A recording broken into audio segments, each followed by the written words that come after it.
এই আসন ভাগৰ কিনাৰত আমাৰ সিংহ হাতী কাছ এই তিনি ভাগ প্ৰতি স্কন্ধ অৰ্থাৎ স্তৰতে ৰাখি শেষত কিন্তু ওপৰৰ ভাগত নাই তাত অকল ব্ৰহ্ম আছে অৰ্থাৎ আমখি ঘৰ ভাগত আমাৰ শব্দ ব্ৰহ্ম আছে হয়নে এতিয়া এই মূৰ্তিটোৰ যোগেদি আমাক বুজাইছিলে কাছ হৈছে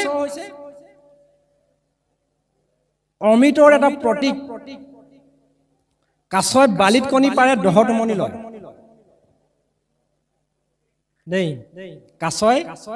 বালিত কণী পাৰে অৰ্থাৎ বামত কণী পাৰে দহটমনি লয় পোৱালি তাতে ওলায় হয়নে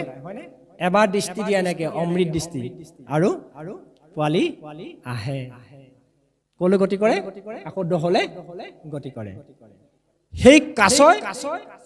কি কৰিছে কাছটো কিন্তু গছকা মাৰি ধৰিছে কিহে হাতীটোৱে হাতীৰ প্ৰতি কি পাপ ক'ত থাকে আমাৰ মন মাতংগ মনটো হাতী গোটেই পাপখিনি পৃথিৱীৰ পাপখিনি দেহৰ পাপখিনি মনে সংৰক্ষণ কৰি ৰাখে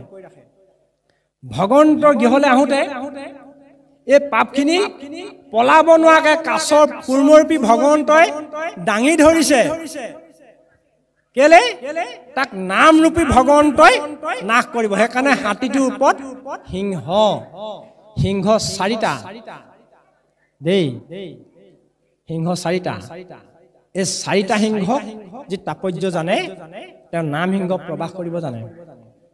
গতিকে এই সিংহকেইটা সেইকাৰণে শেষত সিংহ এই ৰূপটোকে আমি আমাৰ দেহত থকা পাপখিনি কাছই যেনেকে বিপদত তাৰ ঠেংকেইটা লুকুৱাই চলঙৰ মাজত লুকুৱাই দিব পাৰে তেনেকে আমাৰ পাপ যেতিয়া দেখিম আমি বিপদ যেতিয়া দেখিম য'ত ভকতসকলে শুনিবলৈ ভাগত ইচ্ছা নকৰে গ্ৰাম্য কথা পাতে তাত সোমাই দিবৰ কাৰণে গুৰুৱে আদেশ দি থৈছে পটককে সোমাই দিয়া হয় আৰু দেই গতিকে কাছৰ নিচিনাকে আপোনাৰ হ'ব সোমাই দিব য'ত পাপ থাকিব তেতিয়া কি হ'ব এই হাতীটোৱে প্ৰকাশ কৰিব নোৱাৰিব পাপ প্ৰকাশ কৰিব নোৱাৰিব সিংহটোৱে গাবজা মাৰি ধৰিব তাক গৰহা মাৰি ধৰিব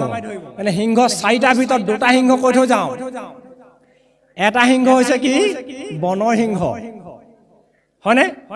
এই বনৰ সিংহটোৱে কি কৰিছিলে